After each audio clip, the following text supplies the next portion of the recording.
ఆ రవిగాడిని ఎక్కడ కొట్టాలో అక్కడ కొట్టాను. వాడి కడుపు మీద కొట్టాను. ఈ రోజు నుంచి వాడికి టాక్సీ లేదు. రోడ్ల మీద లాటరీలు కొట్టుకుంటూ తిరగాలి.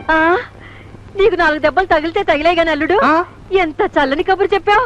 అత్త, వాడికి అడుక్కు తినే ఛాన్స్ దొరుకుతుందంటే నాకు కాలో చెయ్య విరగాలని కోరుకునే రకం అత్త నువ్వు. పెళ్ళో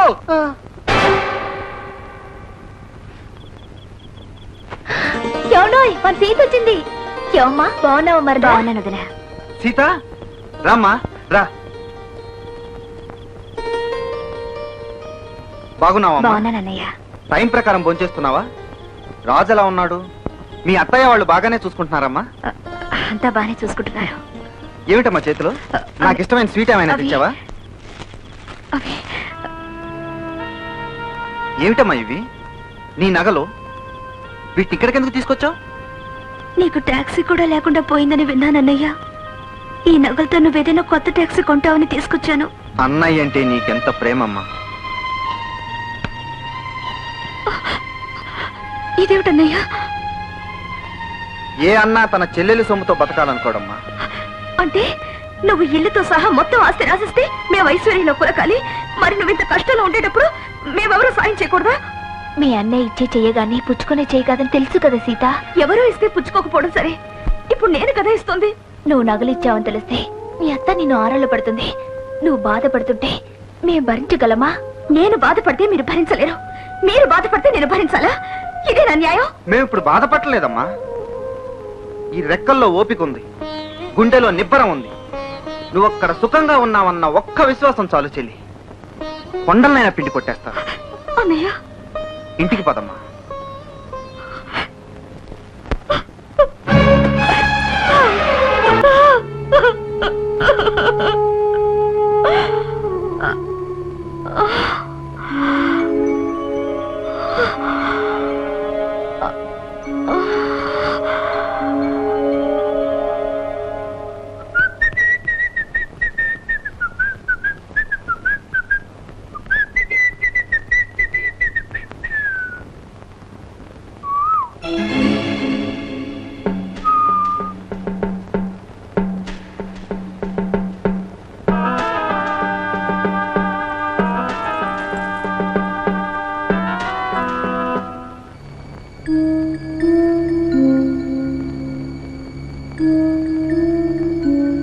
సీత, గిరిజ తన ఫ్రెండ్ పెళ్లికి వెళ్ళాలంట.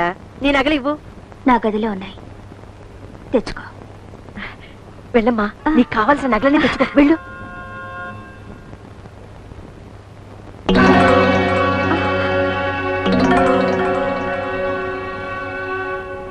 అమ్మా అమ్మా, ఇందులో నగలు లేవే, ఉట్టి పెట్లే ఉన్నాయి.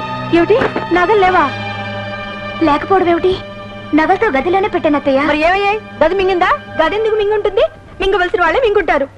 ఎవరు మింగారో నేను తెలుస్తాగా. ఏమే, నిన్న సాయంకాలం నువ్వు మీ అన్నయ్య ఇంటికి వెళ్ళావా? వెళ్ళాను. నగలు తీసుకెళ్లావా? తీసుకెళ్ళా. ఓహో, నగలన్నీ తీసుకెళ్లి మీ అన్నయ్యకిచ్చి ఇక్కడ నాటకం ఆడుతున్నావన్నమాట. ఇలా ఎంతకాలం నుంచి దోచి పెడుతున్నావే నా కొడుకు సొమ్ము. మా అన్నయ్య ఒకడు సొమ్ము కాసిపడే మనిషి కాదు. ఆయన ఆస్తే అనవసరమైన వాళ్ళందరికీ దోచిపెట్టాడు. దోచిపెట్టాడు. పెట్టినట్టే పెట్టి నిన్ను అడ్డం పెట్టుకుని లాక్కుంటున్నాడు. బాగా చెప్పావు, నిజంగా మాయగాడే. మాయగాడా? ఏమిటే మా అన్నయ్య చేసిన మాయ? మాడు చెక్కులు మామిడికాయ పచ్చడి కూడా గతిలేని మిమ్మల్ని ఇంట్లో పెట్టుకోవడం మాయ. రెక్కలు ముక్కలు చేసుకొని తను సంపాదించిన ఆస్తిలో సగం ఈ చెల్లెలికి ధారపడిన మాయ. తన చెల్లెలి కాపురం కోసం మొత్తం ఆస్తి మీ మొహం మీద కొట్టి తన దరిద్రం అనుభవించడం మాయ. ఆయన కాళ్ళు కడిగిన చోట నోళ్లు కడుక్కోవడానికి కూడా పనికిరారు. ఆయన గురించి మీరు మాట్లాడతారా? ఓహో, మీ అన్న గొప్పోడు, నగలు తీసుకోడు. మరి కాకులు ఎత్తుకుపోయాయా? ఏమో, ఈ ఇంట్లో ఉన్న ఎన్ని కాకులే, ఏ కాకి ఎత్తుకెళ్ళిందో ఏమో. అంటే ఏమిటి నీ ఉద్దేశం? దొంగతనం మా మీద అంట కడుతున్నావా? ఆ రోజు డబ్బు ఎవరు దొంగతనం చేశారు? డైమండ్ నెక్లెస్ కొట్టేసి మా వదిన మీద దొంగతనం అంట కట్టారు. వాళ్ళే ఈ దొంగతనం కూడా చేసుంటారు. ఏమిటి గొడవ?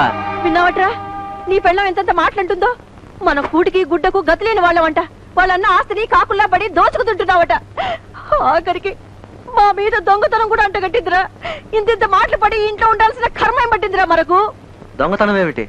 నగలన్నీ తీసుకెళ్లి వాళ్ళన్నీకిచ్చి మనం దొంగతనం చేసా ఉంటుందన్నయ్య. ఎంత పొగరై నీకు! మా పిన్ని మీద దొంగతనం వంట కడతావా? ఊరుకో బాబు, అది అసలు ఒట్టి మనుషులే కాదు. దానికి ఏమైనా అయితే మన కొంప మురుగుతుంది. పదా. ఈ కొంప కన్నా ఆ క్లబ్బే నయం.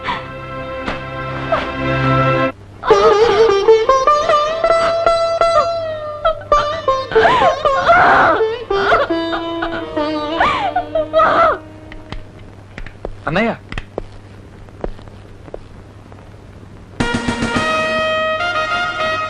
రఘు, అన్నయ్య,